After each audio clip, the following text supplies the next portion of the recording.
Turning now to local politics, the Utah State Records Committee will not release the signatures that helped get State Senator Don Ibsen on the ballot. This could have implications for former gubernatorial candidate Phil Lyman's effort to get similar records on the Cox campaign. Just a short time ago, they heard an appeal of an open records request and ruled the records can't be released due to an investigation into how signatures were gathered in Washington County.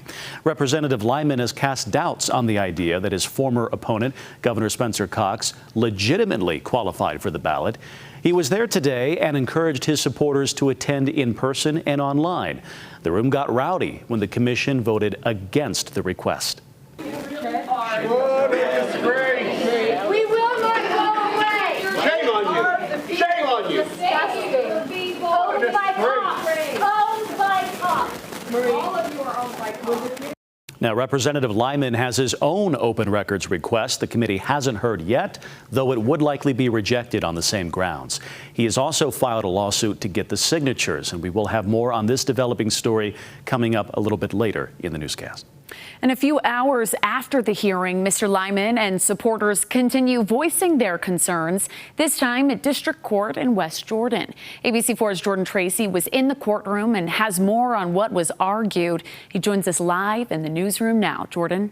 Well, Sarah, first and foremost, it was a lot quieter in the courtroom than what you saw there at that state committee hearing. In court today, the Lyman campaign continued what they're calling a need for transparency. Before Judge Stephen Nelson, they filed a temporary restraining order asking for the state to disclose those records of the signatures gathered for Governor Spencer Cox. Now, the basis of this whole argument stems from that criminal investigation in Washington County over signatures collected by Gathering Inc. That's the same company used by the Cox campaign. Now, the attorney for Mr. Lyman said that this was information that they needed to start questioning these signatures. They say it's in the public's interest that if the signatures were invalid, preventing Cox to be on the ballot, the voters need to know. And that's why they set a deadline for July 22nd, which is Monday. That's when the official results will get certified. Now, the state argued that the process to do this was back in March when Cox decided to file those signatures on May 1st when the primary ballot was certified. But again, Lyman's lawyers are arguing they need time to investigate if they get access to these signatures. And there's a September 6th deadline for when that all starts to get the general ballot started. Now, they say Lyman has no evidence of irregularities and the verifying process had no evidence of irregularities. So this claim should be denied. They also say voter signatures are private and those voters rely on the state to keep their privacy. They also say it's in the public's interest in order to have a finality to this primary process.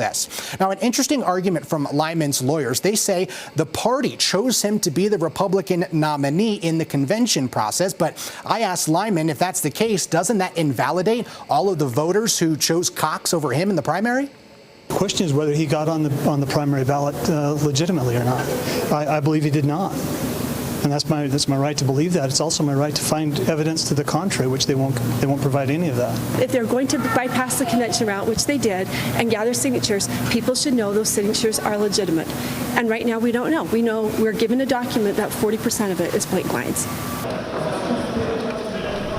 Mr. Lyman also telling me that he is deciding to still contest the election results. That's the next step after this process as well. I asked him what basis, what information does he have that says that he should contest it. He says that's the information they are trying to get in this case. Now, Lyman's lawyers argue that they can't provide the evidence that the state needs for this without getting access to those signatures and have a chance to investigate. Now, Judge Nelson is going to take this all under advisement, and he says he'll release an order as soon as possible. He has a criminal preliminary trial tomorrow, so that's why he wants to get this as quickly as possible. And also Monday the 22nd is when Lyman's campaign wants this information. Now, I did ask the state if they would comment. They said they wouldn't at this time after the hearing. I reached out to the Cox campaign for a statement. They also have not gotten back to me at this time. Live in the newsroom, Jordan Tracy, back to you guys. Okay, waiting for some comments there, Jordan. Thank you very much.